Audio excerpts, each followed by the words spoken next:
This your boy KB, man. Welcome to another episode of Global Media Podcast. Man, today I got a special guest.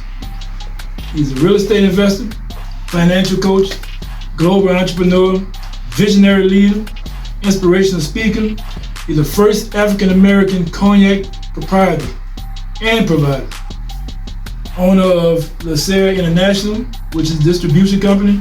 He's known in St. John Parish, known in New Orleans, known all over the state. Some of y'all may know him. Some of y'all gonna get introduced today. We're gonna have our guest today, Norvel Lasserre. See y'all later. We're back, man. Global Media Podcast. And like I said earlier, we got my guest today, Norvel Lasserre, man. Thank you for that introduction, my brother. Hey, you deserve it, man. You've been putting a lot of work. I know you've been doing. Oh, absolutely, absolutely. Like I said, we talked about a lot of things you've been doing, but I'm actually, I gotta ask everybody else. Tell us a little bit about Norvel. Well, I mean, I've been through a lot, man. You know what I'm saying? I come from, some of the lowest parts of the world, man, and I survived all that, you know. And so, it's hard to sum up Norvel Lasserre in a few little sentences, man. Yeah, small business.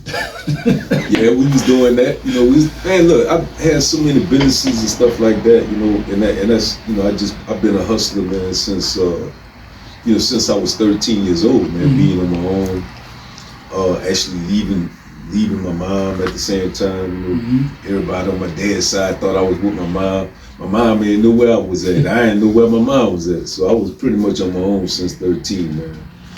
And that's a long story, but, from New Orleans, come up in New Orleans up until the age of 5, and then we kind of like migrated to the West Bank, Kennedy Heights, and that's where the struggles began. That's where my whole life path just started to take shape and form, man. So, to sum it up, man, I'm from New Orleans, raised on the outskirts of New Orleans, like on the West Bank, and I kind of like migrated to so many different parts of Louisiana. So, I can't really put a specific place, where I'm from, just say I'm from all those places, man, everywhere I've ever been. And I know we got a lot to talk about today, but one thing I want to say, I'm grateful you being here today on the podcast. You were one of our first sponsors with the Lasserre Cognac. We're going to talk about that later. We're going to dig in that deep, later. For sure. One of our sponsors. And also, now I got a new sponsor, which is T-Mobile, the home internet. So I'm telling you now, if you don't have it, I don't know what you're waiting on. $50 a month, TV, internet, computers, games, do it all, man. $50 a month, unlimited, gig speed. Can't beat that. T-Mobile, one of our sponsors. But like I said, we'll get back to the cognac, but hey, guy, I know you've been doing a lot of stuff. And one thing I loved about you, you're a man of class, man of age. You ain't gonna open your mouth. I guess the old saying, you can tell how dumb a person is when you open your mouth, and you're the type of guy, let a man talk himself to ignorance. And sometimes you sit back and say, hey, we teach you better.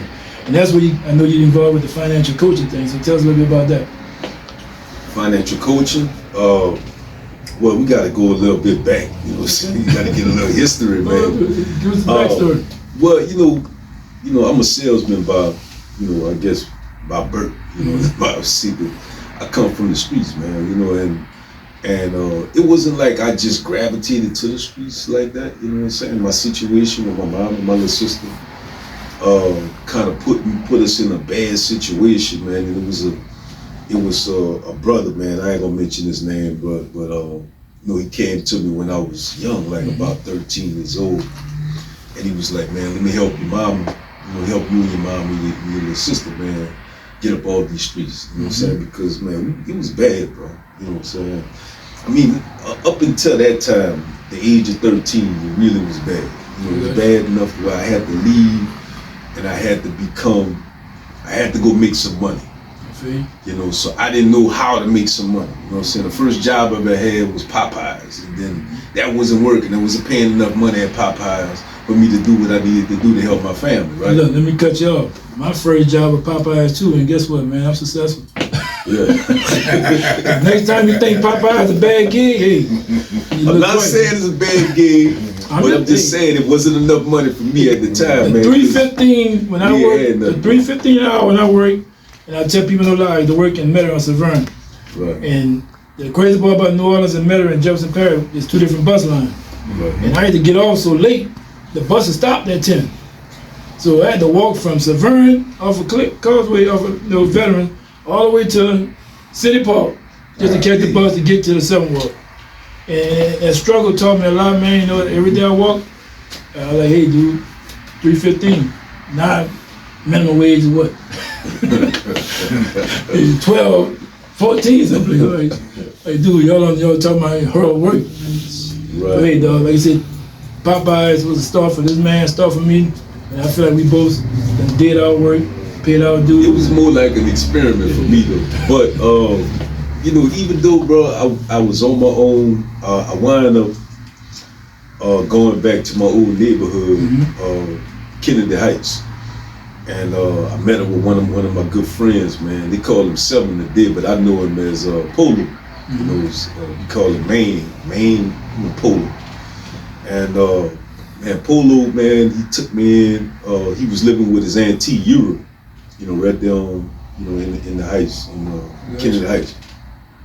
And he said, man, could you come on stay with me and my auntie, man, and stuff like that. So Polo was hustling at the time. You know, I mean, like, you know, he was in the streets.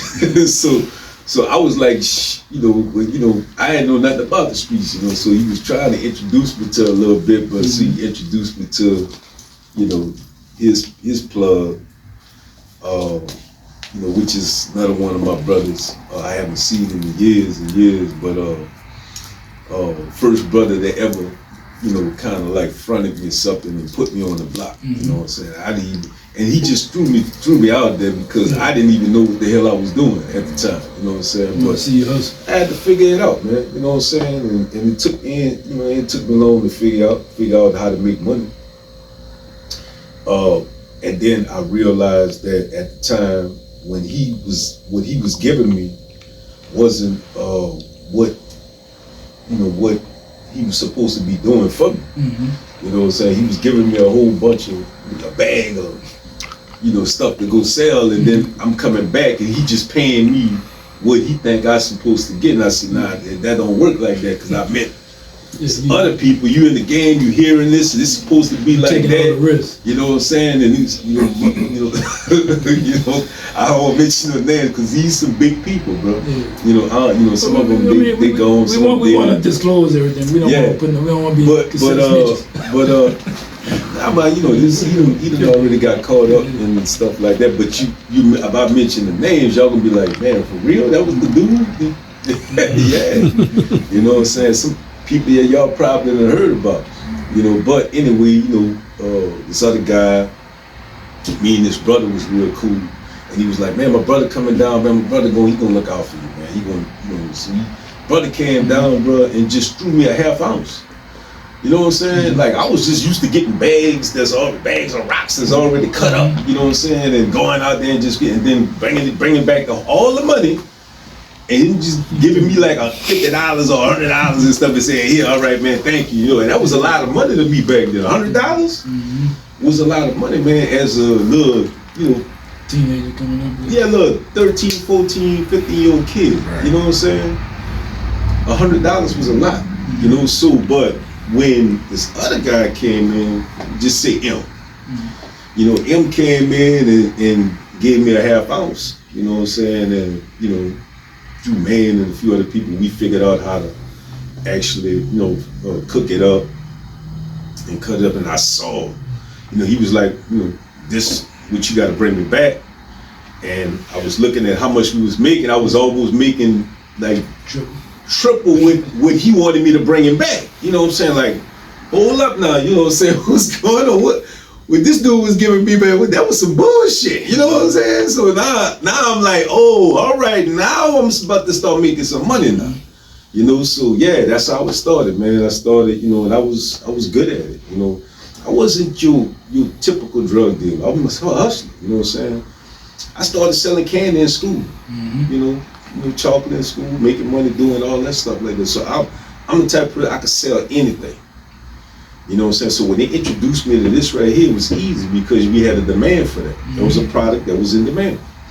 All right, so let's fast forward to, all right, me learning how to do this, you know what I'm saying, or why I got to do this. All right, why am I turning to the streets? All right. And that's part of the transition that I asked you too, kind of help you lead into that.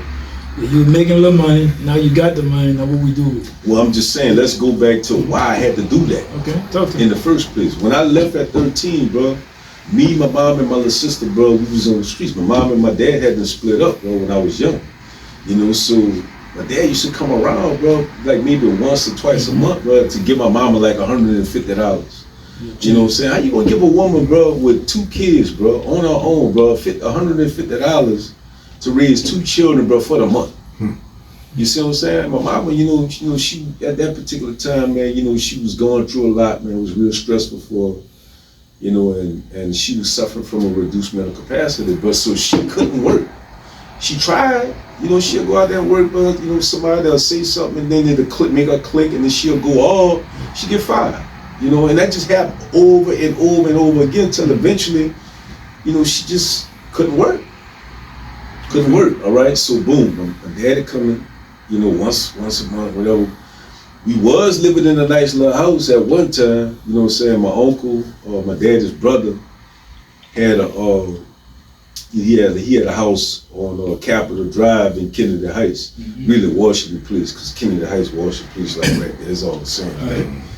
But we was living on Capitol Drive, and something happened where, you know, my uncle told my daddy that we couldn't stay there no more. You know, back then I didn't understand it, man. I said, man, how you know, I'm your nephew, bro. You know what I'm saying? But how you put me, my mom, and my little sister on the streets like that, man? So when he said we had to go, you know, my dad, he didn't come and make a transition and say, all right, but I got another place for y'all. We was on the streets, bro. You know what I'm saying? Literally. Once he kicked us out, my uncle kicked us out, and then, you know, later today, I asked him why. His wife, mama, needed a place to stay. So we got the boot. Come on, brother. Your family? But guess what? His wife was his family. His wife was his family. You know, so probably the underlines that she probably gonna pay him a little more money than you.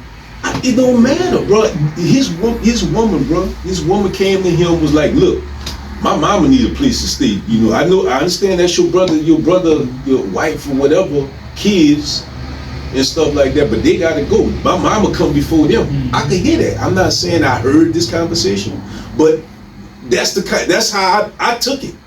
That's how I took it. Later, when I found out I'm older enough to understand why, when they say, oh, yeah, you know, come on, it's my brother's house. He owned the house.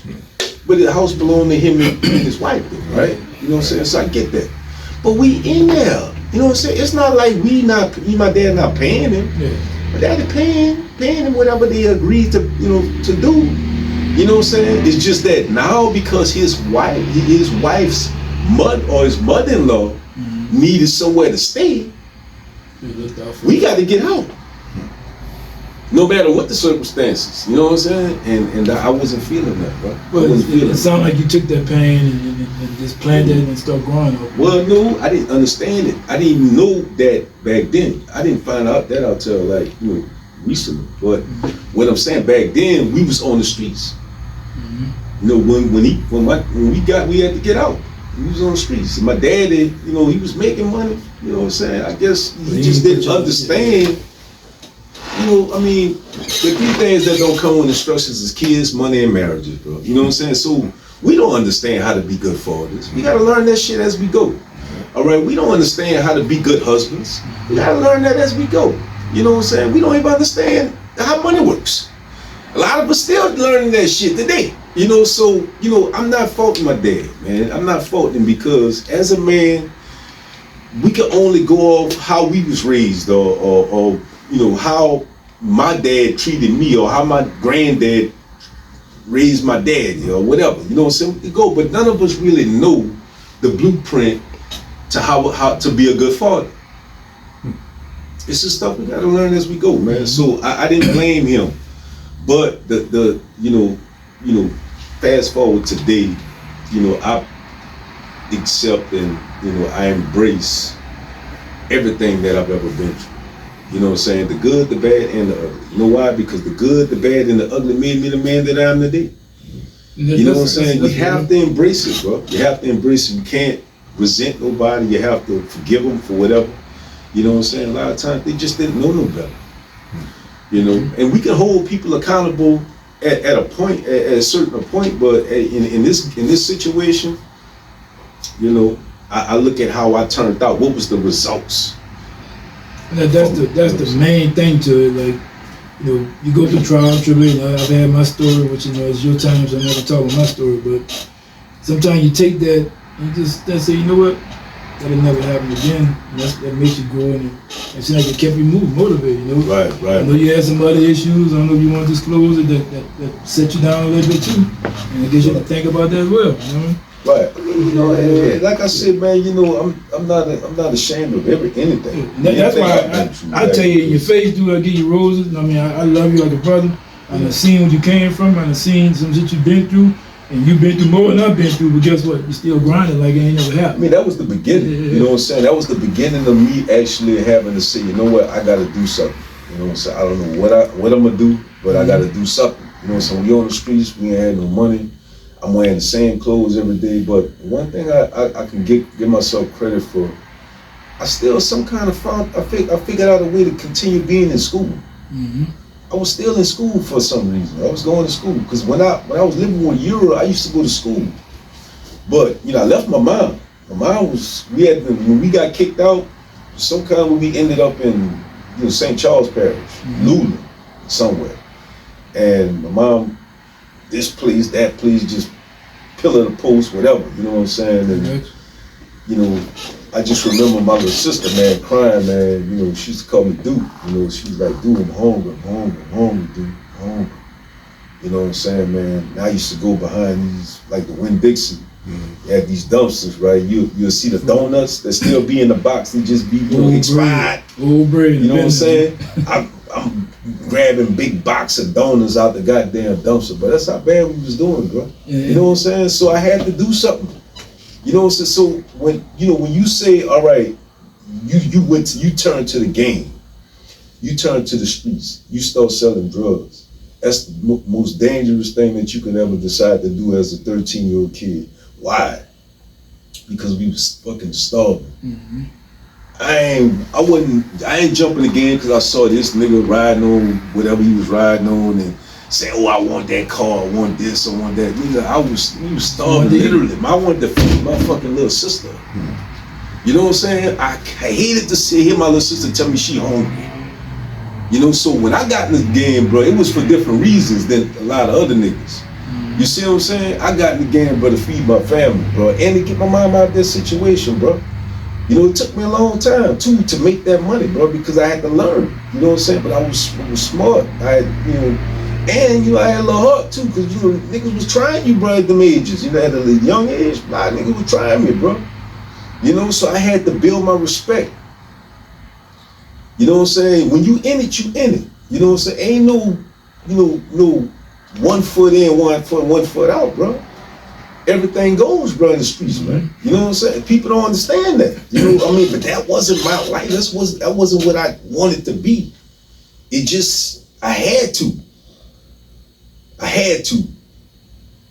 You feel me? So, you know, fast forward, you know, I was able to help my mom, you know, eventually, you know, made enough money to help my mom get off the streets, bought her a little place, you know, got her a little car, you know, gave her some money, you know, and at that point it was like, shit, I've been doing this shit all this time, I might as well just keep doing it.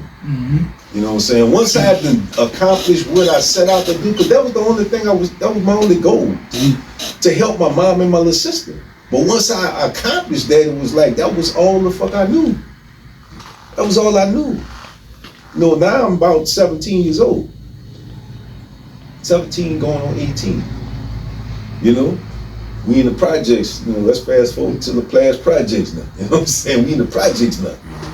You know, and I just said, fuck it, I'm gonna keep on doing it. But I had so much experience from a young age to where everybody in the project, bro, they had to come to me, you know, because I knew more about, I had the connects, I had everything. You know what I'm saying? So, you know, a lot of people came to me like, man, we need this, we need that.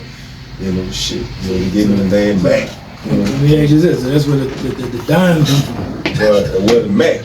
They used to call me Mac back then, Mazel. Mazel gave me that name because, you know, how the ladies used to be, how the ladies used to be at me. So, man, that's Mac right there, but you're a young Mac. They used to call me Mac D. Now, to transition a little bit, you know what I mean? Yeah. What I hate, a lot of people call themselves inspirational speakers, and what bothers me about that, you know, if you ain't been through nothing, how can you tell me how to get out of something? Thank you, man. So like, you know, I've seen you from the rags to the riches. Now you tell me some story that I can relate to because I've been there and done that too. It gives you a different motivation. So to me, you can inspire people to say, hey, I don't need you to think that because you did a little time or something that you can't be great. Right. You know? That's what inspiration speaking. And then you grab the drink. Now I don't want to copy off another show, but hey, it's worth the drink too. Matter of fact, what we drinking on right now? I tell you. It's that Lasserre honey cognac, baby. This is a very unique, smooth, and tasteful honey cognac that's crafted and produced and manufactured in Cognac, France, by yours truly. And it's amazing. It's the first. I don't think they heard you. It's the first ever That's honey this man, cognac this ever created. Right? His. Yeah. It's the first ever honey cognac ever created. All right. You know, and guess what? In right now we selling on a global scale. We export to Denmark. Denmark supplies Europe. We export to the U.S. Currently in about 10 plus states in the U.S. Total Wines in Louisiana, Walmart in Louisiana, multiple liquor stores, restaurants, steak houses, wine shops, you name it, we in it. And we growing, and we building our own distribution channels, you know, from state to state. And I want to say this too, because he mentioned it first, and I want to take a cheers on it real quick. Cheers. What people don't realize, this shit good. What people don't realize, they got other people got wines and liquors and vodkas out, but he's the first Black American provider. Producer, period. Ain't nobody else got their own liquor. They doing liquor for other people, but this is his name on it. He ain't got no hot spot cognac. Honeyberry cognac. Yeah. What's your name? Norvel Lasserre. What's the name on it? Lasserre on the bottle. On the bottle. So he's the first Black American producer, man. I mean, so give him his props, give him his roses. You see him, man. You say, man, thank you for being great. Yeah. You say he come from the gutter, come from the mud. But guess what? Now you're drinking on the wine. Right. I mean, the story behind that is basically I was just researching where we come from. Mm-hmm. You know, the Lasserres. I always heard the stories of these two brothers, these two Lasserre brothers that came from France and they settled in Louisiana. They moved to St. James Parish, bought some land, became farmers. Long story short, that's where we come from. One of the sons, his name was Ruffin Nessum. They called him Ruffin for short. Mm-hmm. He fell in love with a black ex-slave. Her name was Adele Kramer. She must have been beautiful because you know they got intimate and she had a son for him. Félicien Lasserre, the first black Lasserre ever born. You know, and from Félicien is where all the black Lasserres come from. You know, so I wanted more information about my fifth generation great grandfather, Blaise Lasserre. And I had to travel to France to get that information. You know, but when I got there, I was a part of this big business forum. It's like a big trade mission called the Futuralia. And I didn't know what the hell I signed up for, man. I thought I was only going to France. I was only part of the trade mission because I wanted to be with some people that speak English and French, and I was kind of a little fearful about going to France. by myself. You know, I was like, man, you know, what if I get in a fight? You know, I go to jail. Who the woman call? I lose my citizenship. You know what I'm saying? So, you know, so much was going through my mind. I was kind of scared to go at first because that was my first time going anywhere out of the country. You know, but you know, I remember reading something that a billionaire wrote that said, "Feel the fear and do it anyway." You know, and that's what I did. I like that. You know, I'm gonna throw something else on the table. I mean, this man actually was a partner in business, small business investment, and I'm gonna give you flowers now. I'm not gonna. I didn't have the cognac back But you then. did. But you know what you did, Aaron? What? We both had an idea to do something. Remember Jumpstart?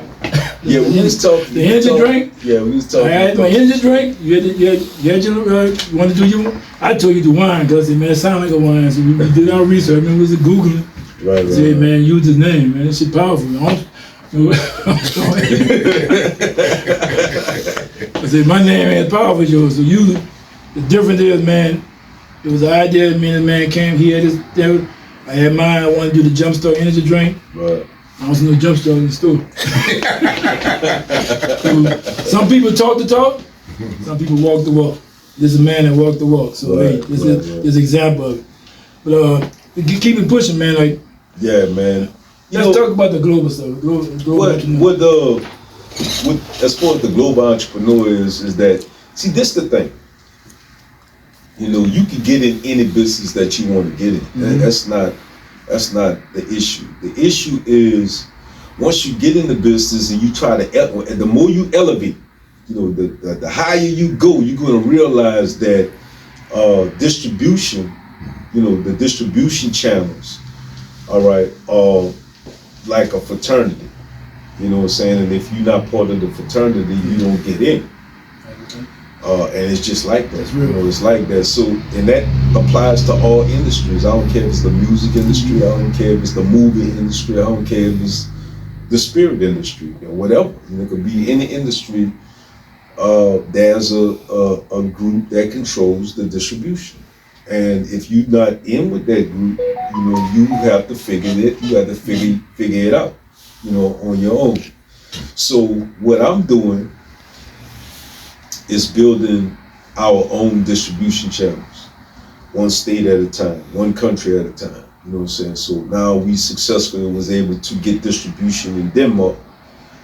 So we actually export from France to Denmark, and Denmark supplies Europe.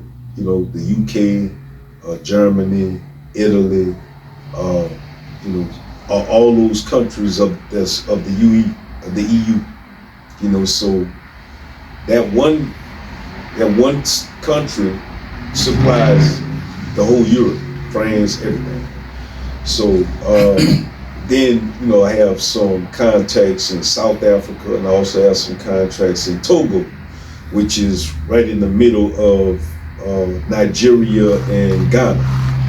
All right, so we working on both. With Africa, it's going to be a little bit different. We have to go into Africa, and we have to build the infrastructure there, you know, for us to supply Africa. Okay. Africa has got 1.5 billion people, man. You know what I'm saying? It's a big continent, not the big beast. And I want to say this to help transition to, like, with the global stuff. He named a lot of different companies, a lot of different people he's dealing with. Yeah. One thing I did give you respect of, that's why I'm happy you're here. You mentioned to a lot of people in this area, in New Orleans area, the Players area, they wouldn't listen. But that didn't stop your grind. You just say, you know what, y'all will see. Well, yeah, I mean, you know, everybody don't believe in your dreams. Well, it's not that. It's all right. Let's listen to me. You know what I'm saying? Everybody in this room is worth money. You know what I'm saying? We all worth money. Everybody that's listening to this right here is worth money. You know, you understand what the conversation we was having before we even put the cameras on. You know, I was telling you that the bank got you thinking that they lending you the money, right? When in reality of the shit is this. They need you to get access to the money. So you are the money. You see what I'm saying? When you sign your name, right? You put your consent. That's what that is, consent. When you sign your name on that promissory note, saying that I'm a personal guarantor, the PG, personal guarantee or I'm gonna be the personal guarantor of this loan, right? They take that and they use that to access the money. All right. Now they print up that money and they give it to you, right? And that money, so to speak, from the Federal Reserve. Right. So from the feds, they get the money and they come bring it to you, right? Now, guess what? That money didn't exist before you signed that paper. Because you signed the paper, you gave them it. All right, I'm gonna use this as collateral to get it. All right, now here you go. But guess what? You remember the conversation? What you do once I give you the money? But once you give me that check, I'm gonna endorse it and deposit it in your bank. You're gonna deposit it in my bank. All right. So now the way fractional banking, fractional reserve banking work is, I only got to keep 10% in reserves, right? So you just deposit $10,000 that I didn't even have to give you.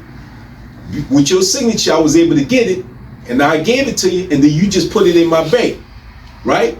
I got it. You see what I'm saying? Yeah. So now I'm gonna only keep 10% in reserve. See the other 9? I'm gonna go find 9 people and lend them $1,000 a piece. And guess what? Once I get their signatures, guess where I'm going? I'm going to get more money. I'm going to get more money because their signatures back in the money I'm going to get over here again. And then I'm going to come back and guess what? Give them all, you give them a check for $1,000, right? Guess what they're going to do? They're going to deposit that in the bank again, in my bank. And I only required to keep 10% of it. Right. And now I'm gonna take the other 8,000 and I'm gonna go lend it out to 8 people. I'm gonna do all that until the money gone, right? Eventually, this guy came in for 10,000. That one $10,000 agreement, promissory note that he signed, allowed me to make about $90,000 with zero. Starting with zero. I didn't have no money. It's all fiat, bro. It's all fake. It's all paper trail. Fake. And don't get me wrong, there's other ways that a lot of people, the DCR, the debt credit ratio, that you can basically say you buy an apartment complex or something. As long as you got people leasing it, that shows your income to pay the note, and they'll give you loans on that same concept he's saying. But the difference is, I can't go to the Federal Reserve and get that money. You are worth millions of dollars already. You see what I'm saying? It's just that once you successfully prove that you are credit worthy, you know what I'm saying? Your signature becomes the power. Like people say, man, I want to grind to become a millionaire. It's not how that's not how you become a millionaire. How you become a millionaire? Become a millionaire by investing. No. Borrow $1 million. Look, it's that simple. And look, the same amount of time and energy that it takes to make $1 million is the same amount of time and energy it takes to make $100 million, right? And I'm gonna tell you that I got that from Magic Johnson, but at the same time, it's true because I do it. I do it. It's a lot of stuff. I might not even have enough time to talk about that stuff. We got time. This show ain't got no limitation on it. But I would say this, and some of you just said it hit home, because I always talk, I don't brag, you know what I mean? Like I got $1 million worth of loan, but the truth is, I don't never consider myself a millionaire. I'm not thousandaires, but we all millionaires. That's what I'm trying to tell you. Yeah. See, this the thing is, you have to determine what you are worth. You have to acknowledge your worth. If you think you're not worth nothing, then you ain't worth nothing. I know that everybody, bro, that I come in contact is worth millions, but they just don't know how to access it. You see what I'm saying? They don't know how to access it. And that's what I wanted to talk about today, man. You know what I'm saying? Freedom, bro. Freedom. You got people, bro, I know they tired waking up, bro. You know what I'm saying? On that rat race. You know what I'm saying? Every day. Check to check, neck to neck, trying to pay bills, bro. It's time for us to get ahead, bro. Bro, we behind the 8 ball, bro. And really, we too far behind the 8 ball. And besides being behind, it's time for you to start listening. Not searching and Googling and blogging and listening to stream. Listen to the people that want to give you information for free. Right. And then at the same time, look, I come from the streets, bro.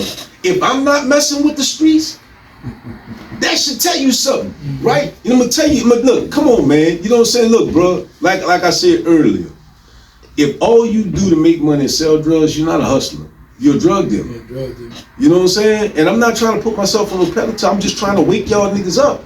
All right? Because the bottom line of the fact of the matter is this. All right? If you're doing that and you're successful with it, you actually, you pushing weight, you can do something better and make about 1,000 times more money. You know what I'm saying? It might take a little slower in the beginning, you know what I'm saying? Because you got to build. Everything starts small. Every major company started small. Google started in a goddamn garage. You know what I'm saying? Apple started in a garage. Look, Amazon started in a garage. Lasserre liquor started in a small office. But yeah, it started. But look, I'm just saying, everything starts small, bro. What you do on a small scale determines what you do on a large, man. So all I'm saying is this, man. Let's wake the fuck up.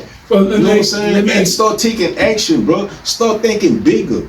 All right? Let's get free. Let's get free. You know what I'm saying? Look, bro, we getting up in age, bro. And once you get to a certain age, bro, you need to be enjoying life, bro. You don't need to be on no rat race trying to build. I love my people, bro, but it's like when I come to talk to them and I'm trying to tell them something, they think I'm trying to get something. I've never asked anybody to pay me for any information. Now if you want me to do the work for you, yeah, I want to be compensated. Well, let me throw this at you. Because you smart enough to do it yourself, but if you too lazy to do it yourself and you want to pay me to do it, I'll do it. But I'm just saying, man, we are brilliant people, man. We are brilliant people. I see a lot of brilliant people all the time, bro. And in my mind, I say to myself, boy, I bet if I could just convince him to get in my arena, well, he'll dominate. I say that about so many people. I be like, boy, if I could just take that. I gotta jump in real quick. See how you just said that? You see how you just said that? Now, yeah. I know you do the financial coach, and I'm asking you kind of give people your avenues to do. But guess what? Global Media is just not a podcast. Global Media is a TV network. Global Media is on all the video streams, Roku TVs, Fire Sticks, Amazon TV. Global Media is radio. We be doing commercials or everything, the videos, the movies. We're working on a couple movies. So what I'm saying to say that what we don't have is a branch off with the financial coaching. Why? Because I don't want to be the coach, because I'm sick of telling people they don't want to listen. You know what I mean? They got a lot of financial coaches out there. It's just not every financial coach. But hey, we have an opening with one of the Global Media networks. Like I said, I have networks that I can create. I can create we'll talk. How about that? We'll talk. We have a whole channel. Not just no YouTube channel. Wow. I'm talking a full, people can go to their Roku TV tonight and type in whatever we're gonna call it, and it's gonna pop up and they can see all your stuff. Right. I'm a numbers guy, man. Yeah. So everything happens with numbers. Mm-hmm. Like they say, men lie, women lie, numbers don't lie. Man. Yeah. You know what I'm saying? So I can put some numbers together, for the average individual. And that can become the blueprint to you becoming successful or wealthy or whatever. You know what I'm saying? It's just numbers. That's it. So it's not a question of hope. Like, I want to get rich, but I don't know if it's gonna happen. Or I hope I get rich. No, it's inevitable. You will get rich. Mm-hmm. It's just like following a blueprint. You will get there. The only thing you don't know is how long it's gonna take you to get there. So that's the question. And that determines how aggressive you are as a person. You might be a go-getter. You're going to be on it. You might get there in 12 months. Somebody else might take them 3 to 5 years, whatever. If somebody that's a little slow, they might take them about 10 years to do it. Mm-hmm. But, to me, as a guesstimate, no more than 10 years, man. You can actually, you could be, playing with 7, 8 figures. Doing the stuff that I know that you can do. Like real estate, that's certain little areas that I can, turn people on. It won't take them, hardly no time to learn it. Well, in respect to that, do you have any platform that you like to put out in the world for people to try to reach out to you? They want some information? Well, I mean, definitely get in touch with you. You can always plug in. Yeah, like But you know, I'm on every social media platform, man. I mean, reach out to me, DM me. You know, I'm not because the information, I know, man. I'm saying I know I have information. I got my people who follow me, and I know you got a lot of information too. And I feel like one thing that we did do together, and it's still out there. You go Google. You know, we were business partners at one time, and now that the business fell apart, we just went, did our own little entrepreneur things, you know, and look at the success of it. So, you know, matter of fact, you still drink, I had to cheer on that, man. I mean, we ain't never stopped. You know, I honestly, I had to always look behind my back what Norvel doing. Norvel got a Maserati, let me go, got me a Jag. So you had to keep grinding, you know, don't get me wrong, I'm telling you in your face, it was always a competition because I'm a competitor. You know, I couldn't sleep because I knew Norvel's still grinding. Yeah, but man, we got a lot of work to do, man. I mean, you know, people see me and they say, "Oh man, you're successful." This, that, man. I'm still building, bro. I'm still building, man. You know, I got cars and stuff that I haven't drove in years, bro. And the only reason I haven't drove in years is because I don't want to appear to be there already. Yeah. You see what I'm saying? I still got some ways to go, bro. You know what I'm saying? But you know, I would like if brothers like yourselves, man, was to get involved. Mm-hmm. Well, you know, that's why I said. Well, you know, most people doing their own thing, and they be like, "Well, I don't know that," and you know, that's not something I want to do, and all that. But you can't look at it like that. You got to look at it like, all right, I'm gonna get real deep with y'all right now. Mm-hmm. All right. So you have to begin with the end in mind, meaning that you create this vision of this life that you want to live, right? And if you, once you create the vision, don't worry about what it's going to take for you to get there, because you'll never know all the steps that you have to take to reach it, because it's that big, right? If you know all the steps it's going to take for you to reach your vision, that means your vision is not big enough. That's what that means. All right, so you create this vision, right? And that becomes your focus. All right, this the life I want to live. This the house I want to live in. This the cars. I mean, in the vision, you create a vision board, like a vision board, you know, and you cut out the house that you go shopping for a house online. You find the house that you want to buy and make sure that house is for sale already. It could be a $30 million, I don't care what, whatever you want. You got to be specific. You find that house and you put it on that vision board. However many cars you want to drive, whatever kind of whatever's your dream car or cars, whatever.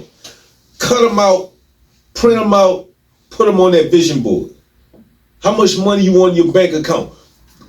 The specific number. You can't just say, I want to have a lot of money. No, have a specific number in mind. All right, remember, man, the law of attraction is real, but it's God's laws. All right, you know, and words have power. You have to speak it into existence, man. You create that vision board, bro. However much money you want in your bank account, you put that on that vision board, bro.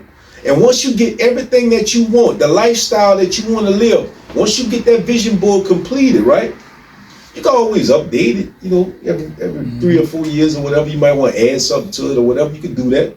All right, but once you get that vision board, you frame it and you put it on your wall. So when you get up in the morning, all right, that's the first thing you see when you open your eyes. All right, when somebody texts you in the morning or whatever, you want to make that your screensaver on your phone. So every time somebody texts me and I look at my phone, but I see my face on Forbes, right? Because that's my vision board.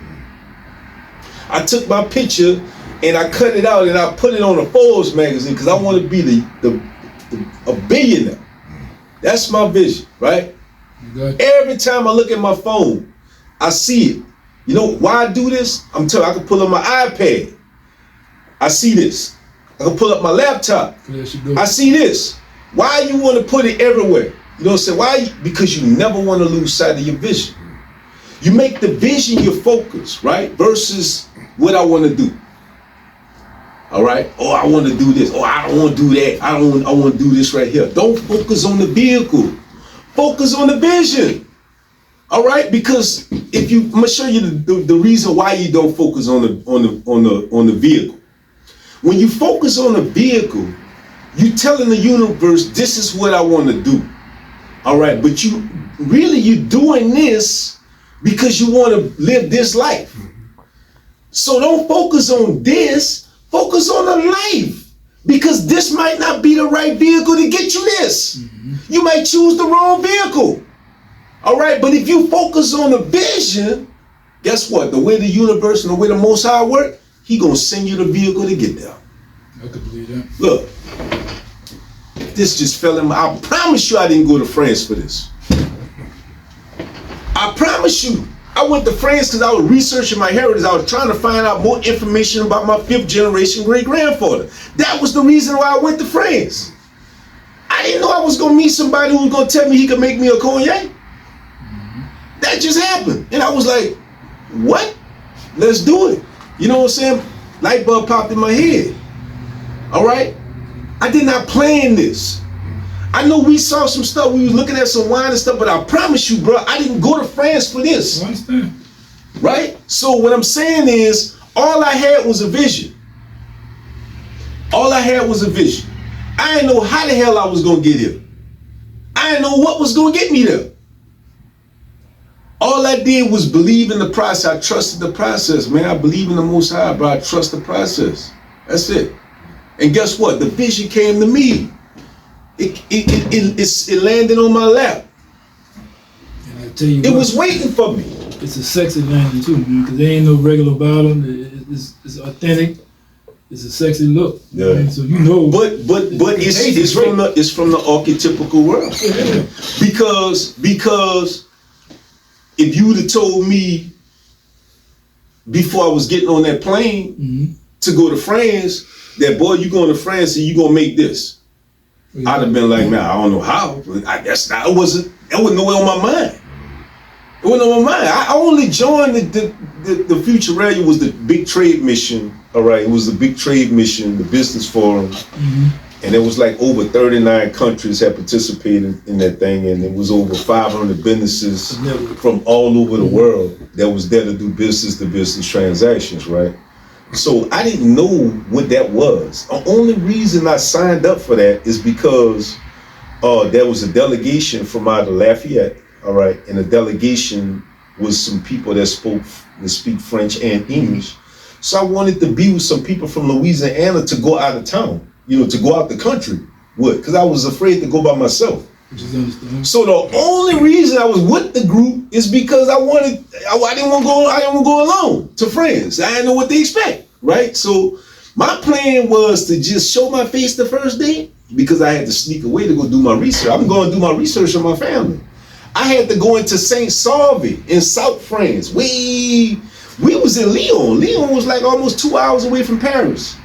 All right, I had to leave. I was supposed to leave Lyon and go all the way into like Saint-Salve, like around Jurançon in South France, right? And they keep all the records of, all the births. Like when you get born, they keep the records in these big castle-looking churches, right? In South France. So that's why I had to go to get the records on Blaise Lasserre, my 5th generation great-grandfather. So that was my plan, to go there and just go. I had to leave. But the people were so nice, bro. The delegation I went with, bro, it was all white folks, you know what I'm saying? But it was nice, it was real nice, but it was come and check up on me, and I'm in the most expensive hotel, and I'm like, buddy, I'm eating all these croissants, and I'm going, well, croissants, man, was off the chain, like, wow. But I'm having a ball, right? And the people so nice, they come and check up on me. When we go and take some pictures, you come in, we go into the church and do a tour. I said, all right, I'm coming.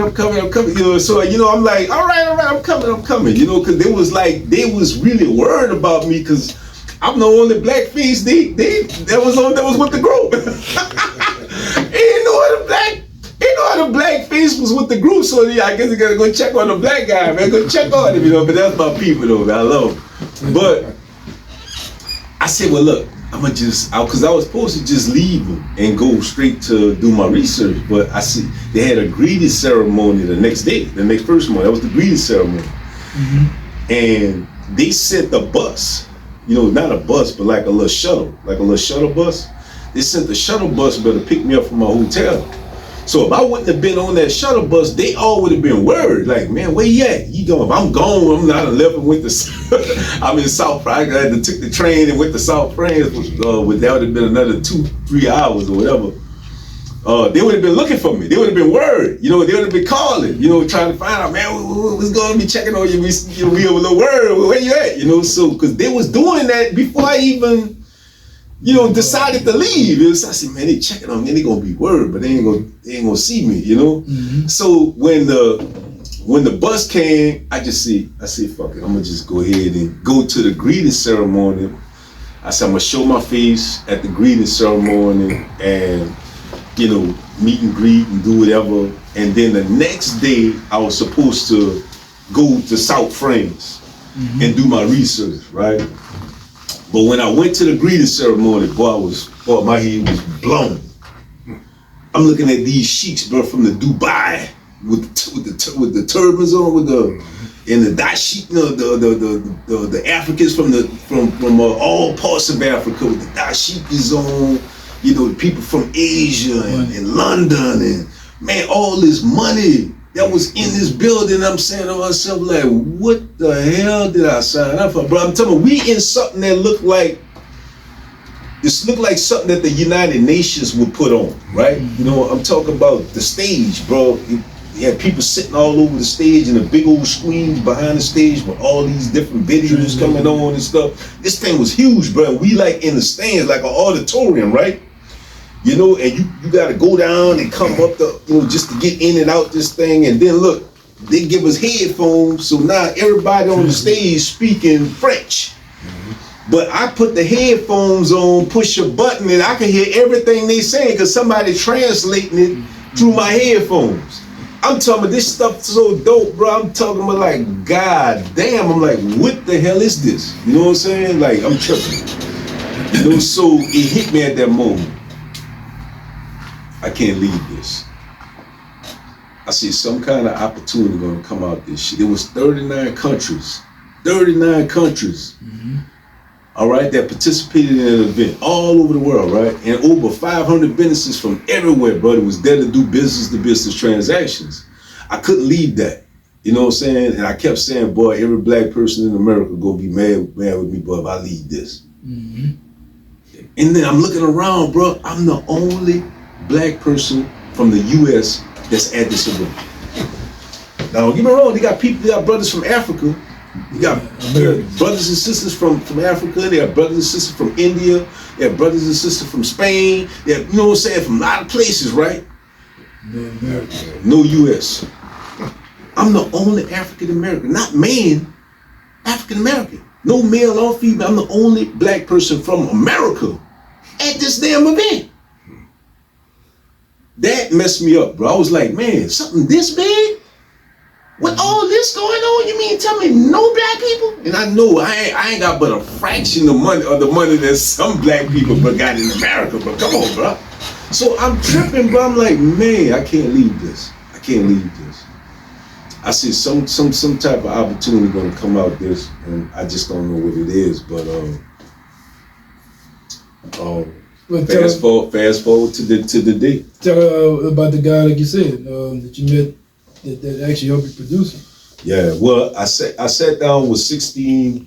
I was scheduled to meet 20 businesses, but I sat down with 16 of them. One of the guys I sat down with, his name was Seba Hartmans. And Seba sat down, he told me, he said, man, I can help you create your own cognac drink.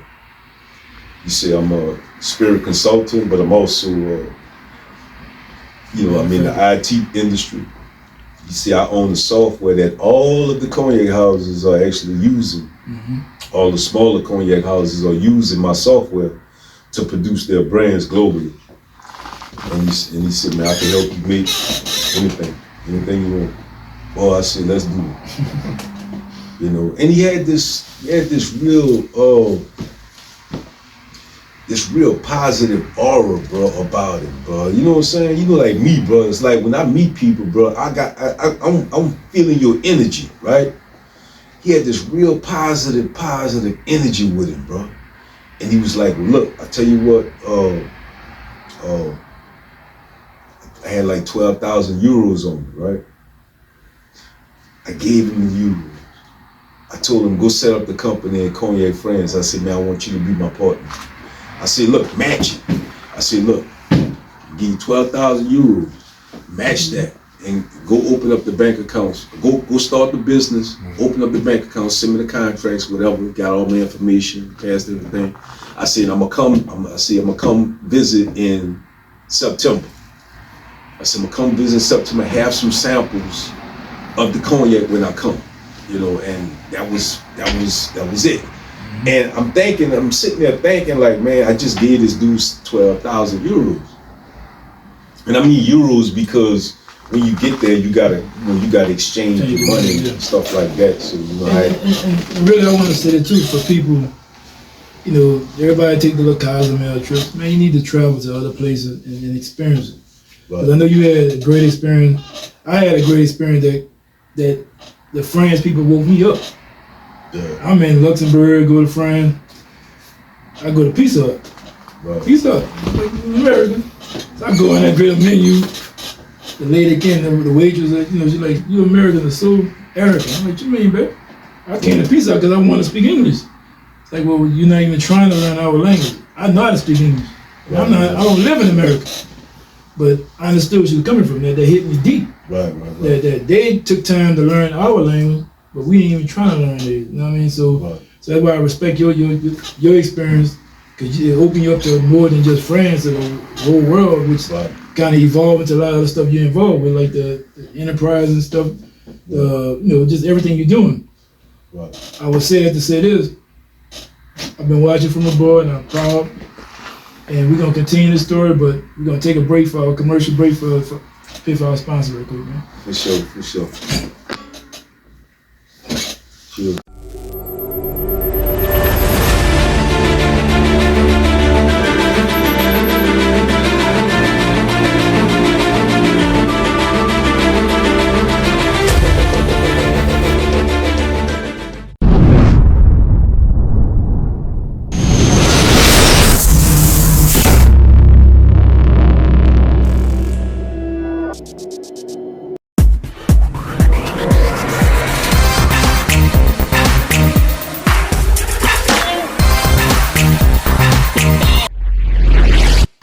We're back, man. Like I said, this episode is sponsored by our sponsor T-Mobile, the home internet. $50 a month, and guess what? There's no contract. If you're tired of it, just bring it back. That's it. They want the equipment back. Can't keep the equipment.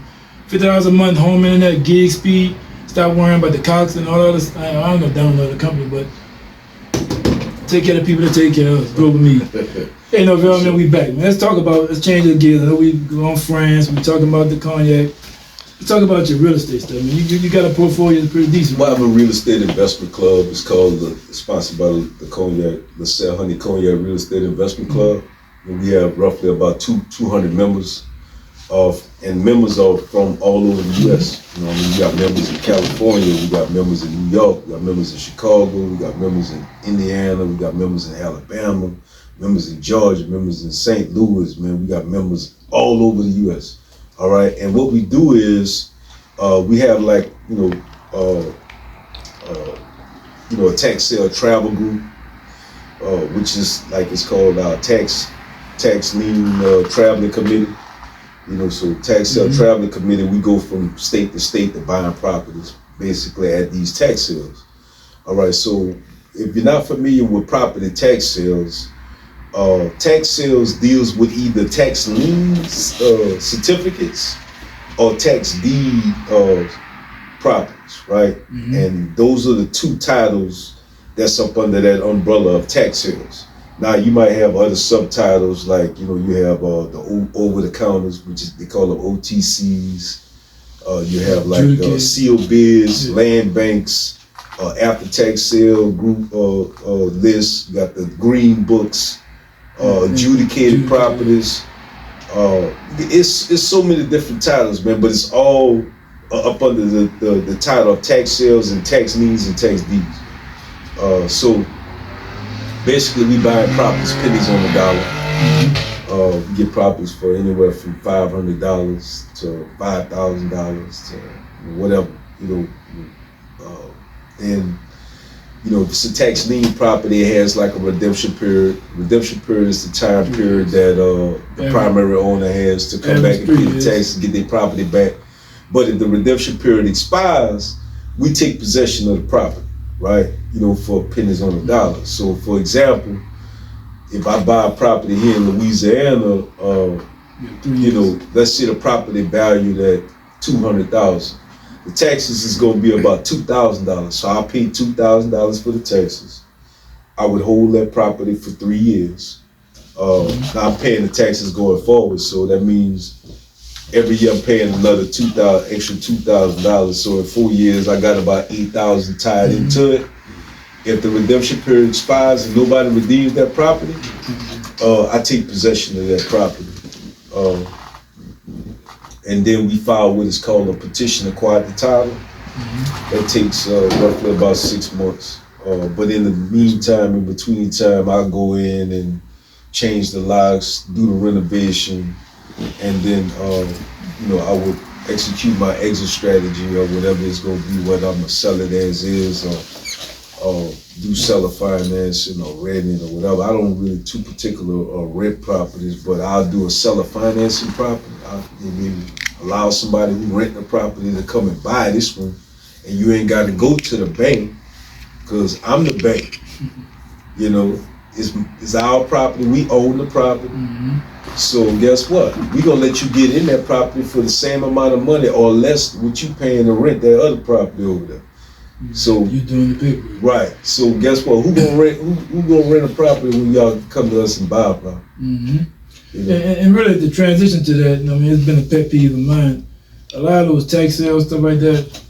What happens is this: say an average mortgage, 30 years, 20 years, 30 years. While you have that mortgage, the banks make sure you have what?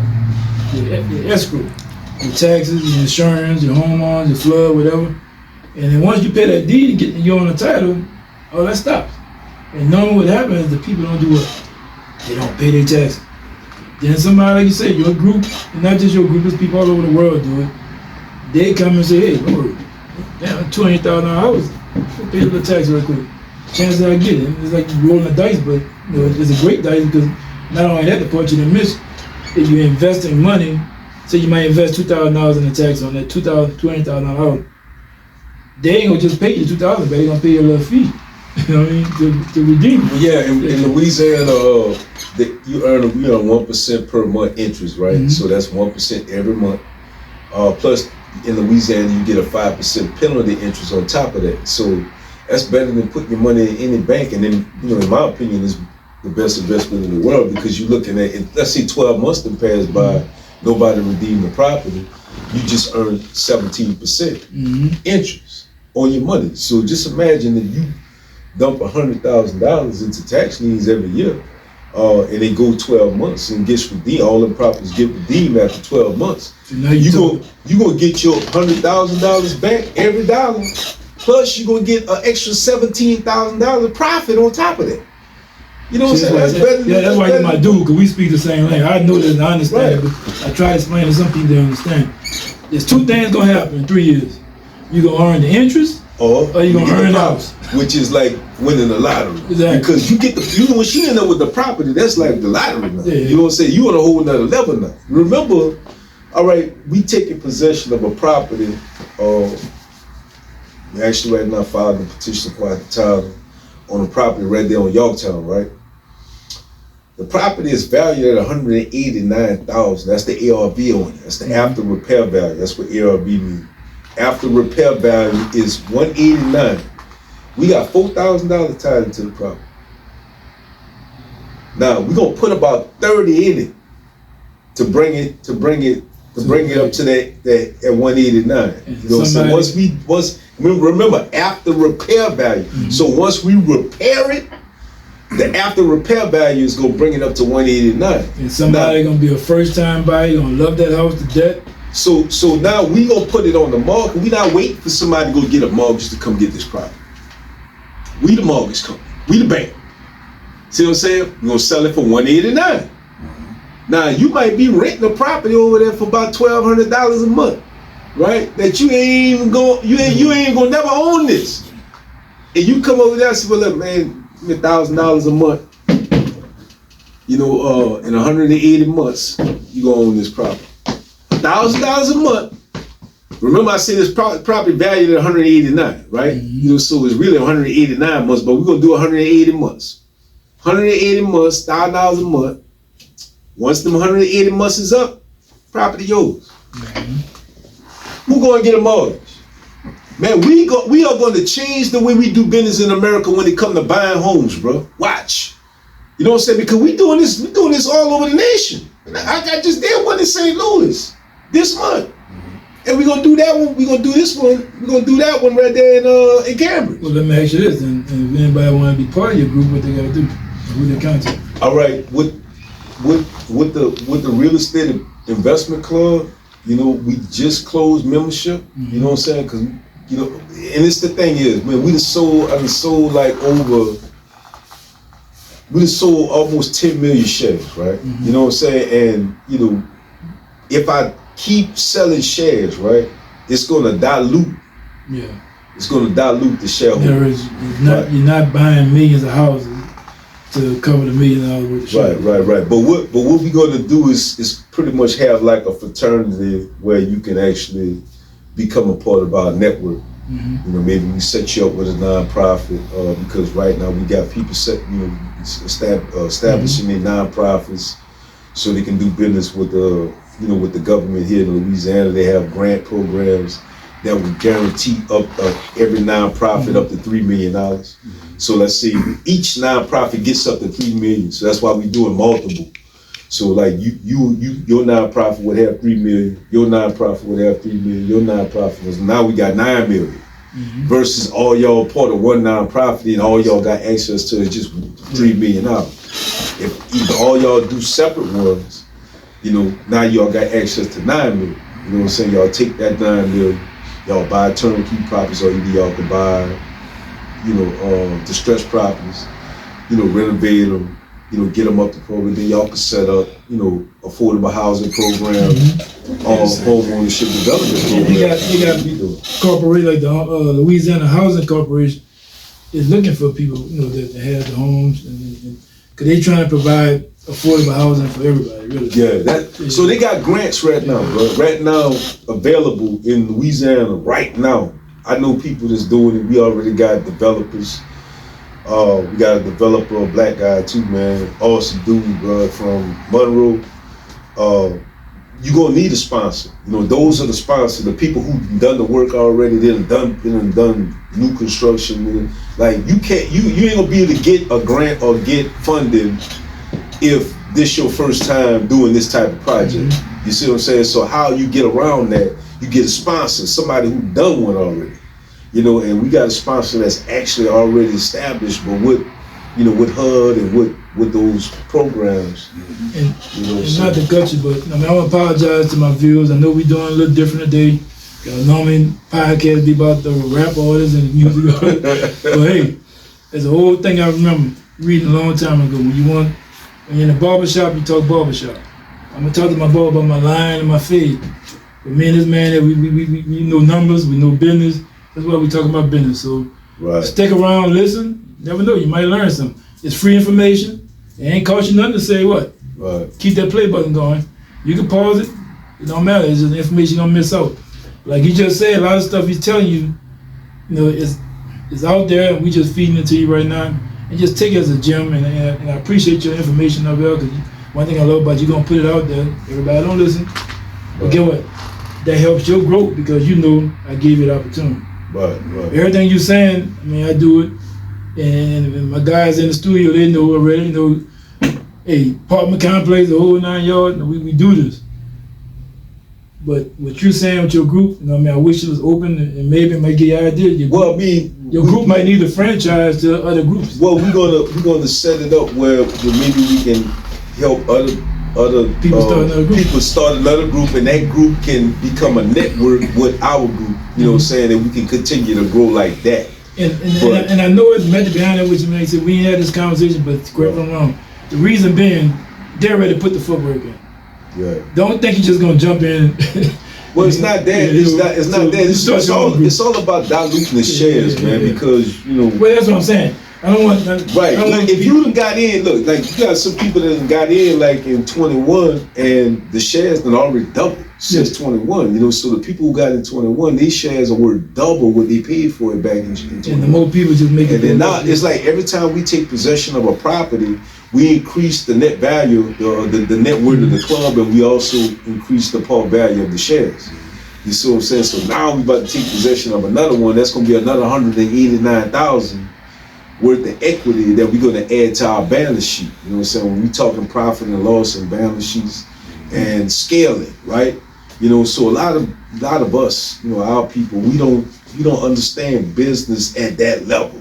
How to scale a business from 10,000 to $1 million, and then from $1 million to 10 million, and then from 10 million to 100 million, and then from 100 million to $1 billion. So basically, when you using the capitalization method, or you can use other methods, cap rates and stuff like that.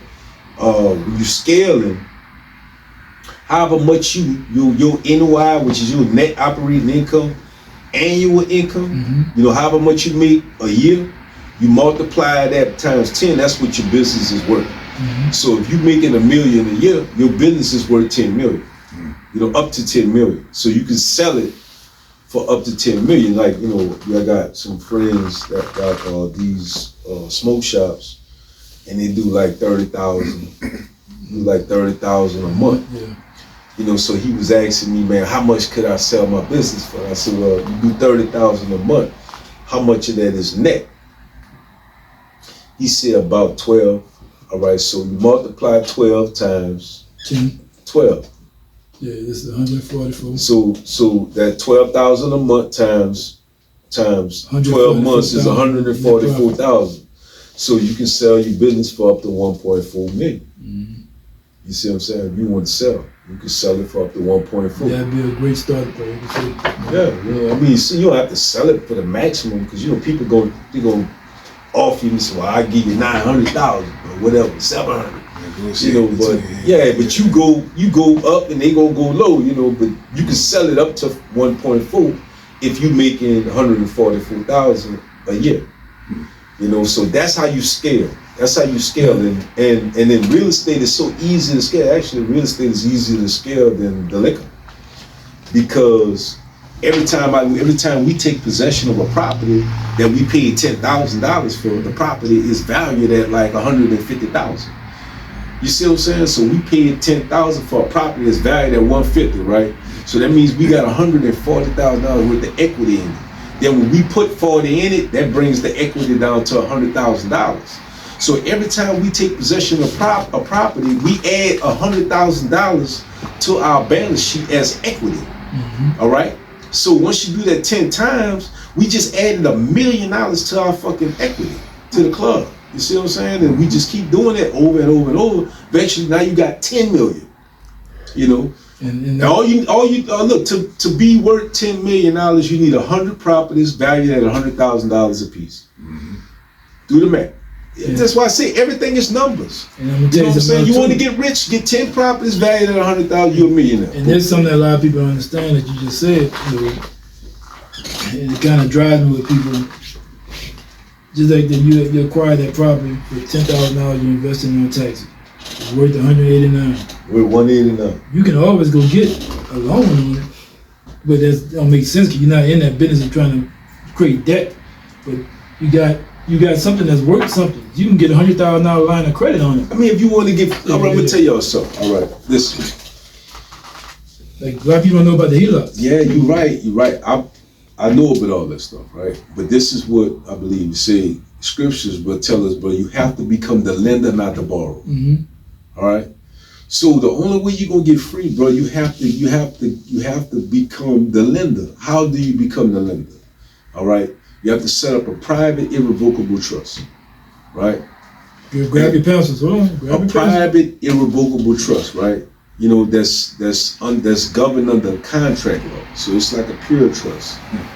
All right, private, irrevocable trust that's under common law, foreign jurisdiction. All right, once you establish that, then you can take you could take control of your accounts. You know what I'm saying? Your treasury direct accounts, your TDAs. You can issue a bond for investment with the U.S. Treasuries. It's so much stuff that you can do once you take control of that stuff. You know what I'm saying?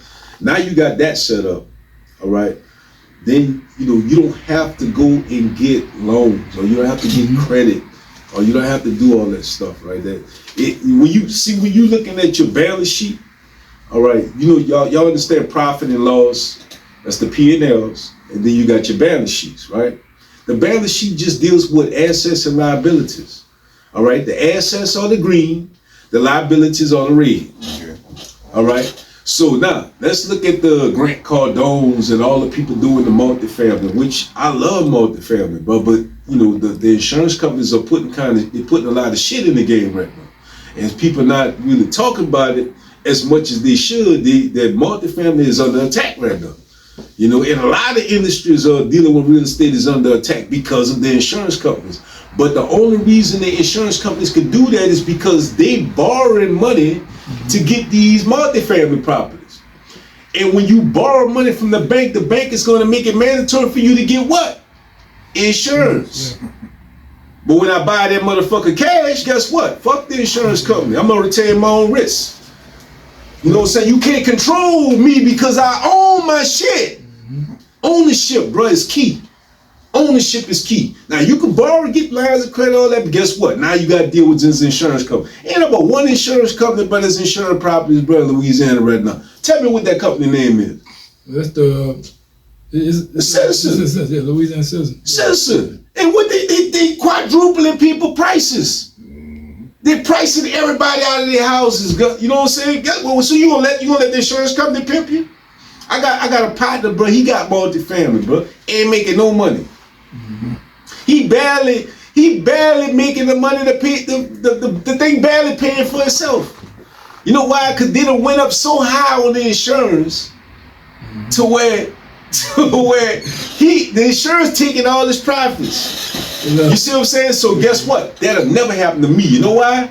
I own my shit. 100%. I own it.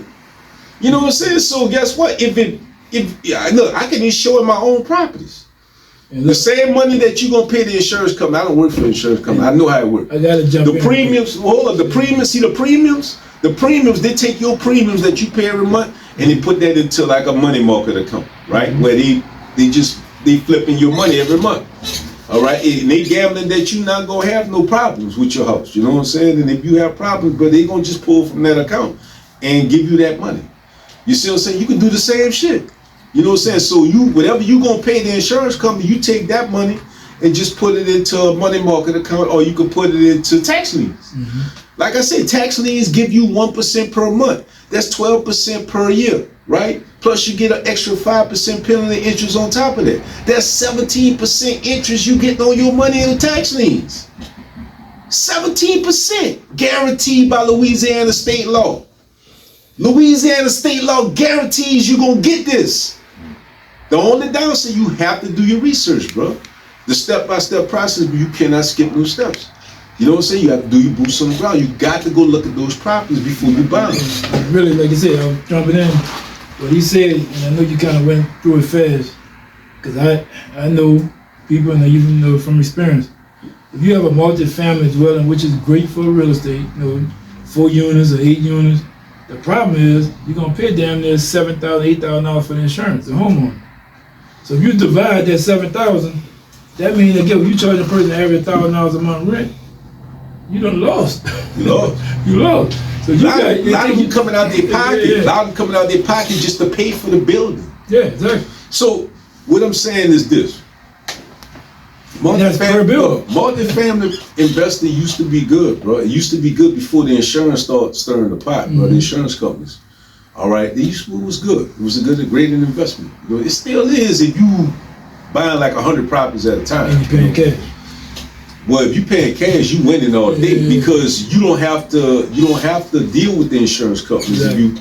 If you got $10 million to buy a property, bro, You know what I'm saying? That means you got more millions than that, right? And you can afford to Repair. Yeah, you can repair your own property if something happens. You know, or you could take some money and put it on the side, or put it in an account where that's generating income. You see what I'm saying? So if something happens to you, probably you can pull from that account. And that's something I would tell you personally, as a nugget you just gave me, because I'm going through similar scenarios, and my problem is I have, you put it out there, I'm dealing with all kind of ex-legal stuff, but keep it real, I have property to pay for. I got deeds on done. All I'm not insured right, because like you said, I own them. Right. But now I need to start getting into investment to now my money I'm saving is generating money. Right. And that's if something happens, you can pull from that account and fix your problem. Right now, like like the hurricane Isaac came. Right. Keep everything in house, man. Yeah. Everything in house, man. You know, there's a nugget for you. So everything in house. Try to invest your money so in the end you get a return. You have to take control of your investments, man. You know what I'm saying? You have to own your property. Ownership is key. If y'all don't take nothing away from this interview, ownership is key. And that transitions to the next thing I must mention. Let's talk about the state of black people and their financial life. Well, I mean, you know, a lot of us are in bondage, you know, and we check to check, neck to neck, trying to pay bills. You know, it's time for us to get ahead. Mm-hmm. And I say the only way we're going to get ahead is we have to take that leap of faith. You know, I know it's scary. You know, it's scary, man, for you leaving your job. You know what I'm saying? That's scary, man. How I'm going to pay my bill? I'm going to lose my house. I'm going to lose my car. I get it. All right? But if you want a better life, you have to make a decision to do something different. You know what I'm saying? If you continue to doing the same thing that you've been doing, you're going to receive the same results. And that's just the bottom line. Mm-hmm. You know what I'm saying? You got to do something different. Now, I ain't saying quit your job and then, you know, or quit your job and go do something else. Maybe keep your job, but do something else while you got it. Generate that income. You know what I'm saying? And then once this takes off, or this gets to the point where you're making enough income to push that job to the side, then push it to the side.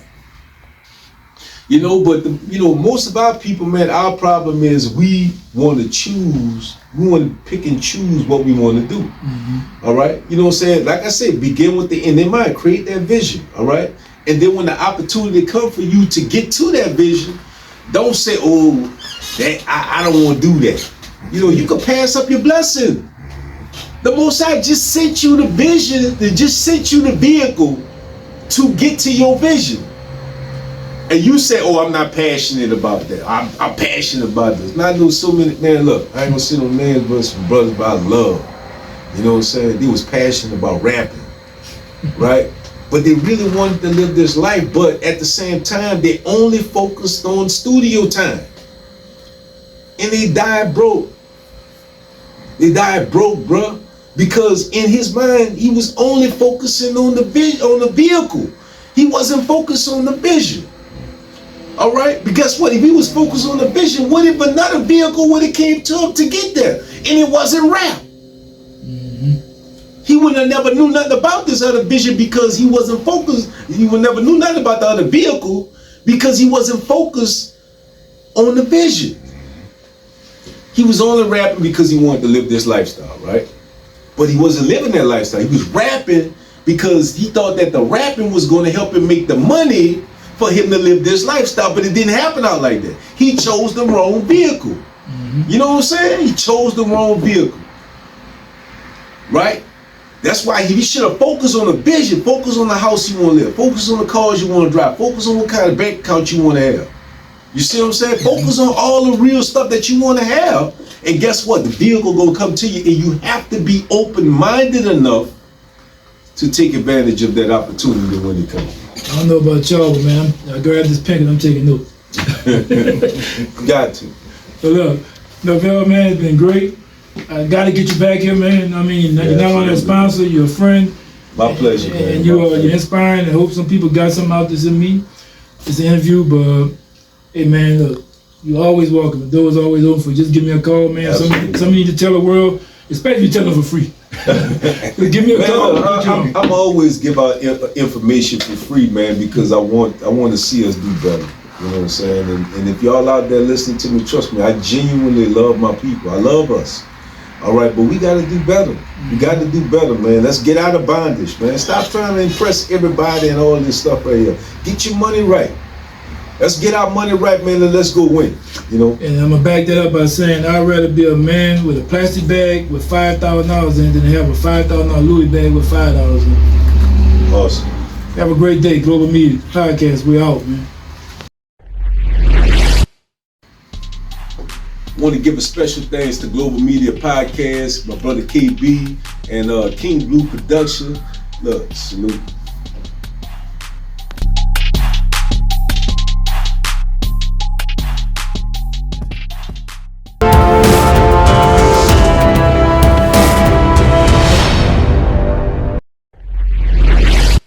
Man, welcome back, man. Today's show was a great show, man. The energy in the room was so powerful, man. I got out of my mode. I want to take my diamonds off because I don't normally flash when I'm talking cash. But hey, man, special thanks, man. Norvel showing us love, man. First of all, you're one of our sponsors that took care of us and keep the show going. Hey, man, keep up the good work and keep doing what you're doing. And hey, man, like I said before, salute to you, big dude. Salute. Keep doing it. I'm watching, I'm fighting from abroad. Trust me, people praying for your greatness, man. Guess what? If you next up, just reach out, man. Global Media Podcast looking for the next up, man. Come tell your story. We're going to let you tell your story. No matter the hate. Just keep it 100, keep it real, and keep it global. I'm out.